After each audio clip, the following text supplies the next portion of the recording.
ನಮಸ್ತೆ ಸ್ನೇಹಿತರೆ, ಹೇಗಿದ್ದೀರಾ? ಎಲ್ಲರೂ ಚೆನ್ನಾಗಿದ್ದೀರಾ? ಸ್ನೇಹಿತರೆ, ಕೆಲವೊಮ್ಮೆ ಇನ್ನೊಬ್ಬರ ಮಾತಿಗೆ ನಾವು ಅವಕಾಶವೇ ಕೊಡದೆ ಎಷ್ಟೋ ಸಲ ಪಶ್ಚಾತ್ತಾಪ ಪಡುವ ಪ್ರಸಂಗ ನಮ್ಮಲ್ಲಿ ಬಂದಿದೆ. ಕೋಪ ನಮ್ಮನ್ನು ಕೊಲ್ಲುವ ಆಯುಧವೇ ಎಂದು ಹೇಳಬಹುದು. ಇದರಿಂದ ಕೆಲವೊಮ್ಮೆ ಹತಾಶೆಗೂ ಒಳಪಡಿಸುತ್ತದೆ. ಅದಕ್ಕೆ ಹಿರಿಯರು ಹೇಳುತ್ತಾರೆ, ಕೋಪದಲ್ಲಿ ಕೊಯ್ದುಕೊಂಡ ಮೂಗು ಮತ್ತೆ ಬರುವುದಿಲ್ಲ. ಒಮ್ಮೆ ತಾಳ್ಮೆ ಮತ್ತು ಸಹನೆ ಅಗತ್ಯ. ಅದಕ್ಕೆ ಒಂದು ಚಿಕ್ಕ ಉದಾಹರಣೆ ಈ ಕತೆ. ಇದರಲ್ಲಿ ಶಿಕ್ಷಕರೊಬ್ಬರು ತನ್ನ ಮಗುವಿಗೆ ಗಣಿತದ ಪಾಠ ಮಾಡುತ್ತಿರುತ್ತಾರೆ. ಆವಾಗ ಆ ಮಗುವನ್ನು ಕೇಳುತ್ತಾರೆ, ನಿನಗೆ 2 ಸೇಬು ಮತ್ತು 2 ಮಾವಿನ ಹಣ್ಣನ್ನು ಕೊಡುತ್ತೇನೆ, ಆಗ ನಿನ್ನ ಬಳಿ ಎಷ್ಟು ಹಣ್ಣು ಇರುತ್ತದೆ ಎಂದು ಕೇಳುತ್ತಾರೆ. ಆ ಮಗುವು 5 ಎಂದು ಉತ್ತರವೇ ನೀಡುತ್ತದೆ.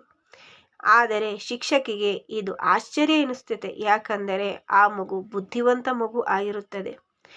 ಪುನಃ ಆ ಶಿಕ್ಷಕಿಯು ಯೋಚಿಸುತ್ತಾ ಅದೇ ಉತ್ತರಕ್ಕೆ ಇನ್ನೊಂದು ಪ್ರಶ್ನೆ ಕೇಳುತ್ತಾರೆ. ಮಗುವು ಪುನಃ ತನ್ನ ಬೆರಳುಗಳಿಂದ ಎಣಿಸಿ ಕೂಡ 5 ಎಂದೇ ಉತ್ತರ ನೀಡುತ್ತಾರೆ. ಆವಾಗ ಆ ಶಿಕ್ಷಕರಿಗೆ ತುಂಬ ಕೋಪ ಬರುತ್ತದೆ. ಆದರೂ ಹತೋಟಿಯಲ್ಲಿಟ್ಟು ಆ ಮಗುವಿನ ತಾಯಿ ತನ್ನ ಮಗುವಿಗೆ ಚಾಕ್ಲೇಟ್ ಇಷ್ಟ ಎಂದು ಹೇಳಿದ್ದ ಮಾತನ್ನು ನೆನೆದು, ಬಹುಶಃ ಚಾಕ್ಲೇಟ್ ಲೆಕ್ಕ ಕೊಟ್ಟರೆ ಮಗು ಸರಿಯಾಗಿ ಉತ್ತರ ಕೊಡಬಹುದು ಎಂದು ಯೋಚಿಸಿ, ಪುನಃ ನಿನಗೆ 2 ಬಿಳಿ ಹಾಗೂ 2 ಕೆಂಪು ಬಣ್ಣದ ಚಾಕ್ಲೇಟ್ ನೀಡುತ್ತೇನೆ, ಆಗ ನಿನಗೆ ಎಷ್ಟು ಚಾಕ್ಲೇಟ್ ನಿನ್ನ ಬಳಿ ಇರುತ್ತದೆ ಎಂದು ಪುನಃ ಪ್ರಶ್ನೆ ಮಾಡುತ್ತಾರೆ. ಆಗ ಆ ಮಗುವು ತನ್ನ ಬೆರಳುಗಳಿಂದ ಎಣಿಸಿ 4 ಎಂದು ಸರಿಯಾದ ಉತ್ತರ ಕೊಡುತ್ತಾರೆ.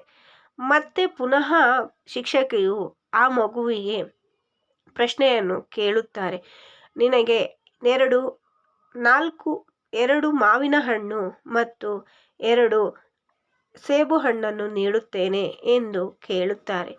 ಪುನಃ ಆ ಮಗುವು 5 ಎಂದೇ ಉತ್ತರ ನೀಡುತ್ತಾರೆ. ಆದರೆ ಇಲ್ಲಿ ಶಿಕ್ಷಕಿಯು ಮಾಡಿದ ತಪ್ಪೇನೆಂದರೆ, ಮಗುವಿನ ಅಭಿಪ್ರಾಯವನ್ನು ಕೇಳದೆ ತನ್ನ ಕೋಪಕ್ಕೆ ಬುದ್ಧಿ ಕೊಟ್ಟು, ನಿನಗೆ ಓದಲು ಬರೆಯಲು ಬರುವುದಿಲ್ಲ, ತಪ್ಪು ಉತ್ತರ ನೀಡುತ್ತೀಯಾ ಎಂದು ಆ ಮಗುವಿಗೆ ಏಟುಗಳನ್ನು ಕೊಡುತ್ತಾಳೆ.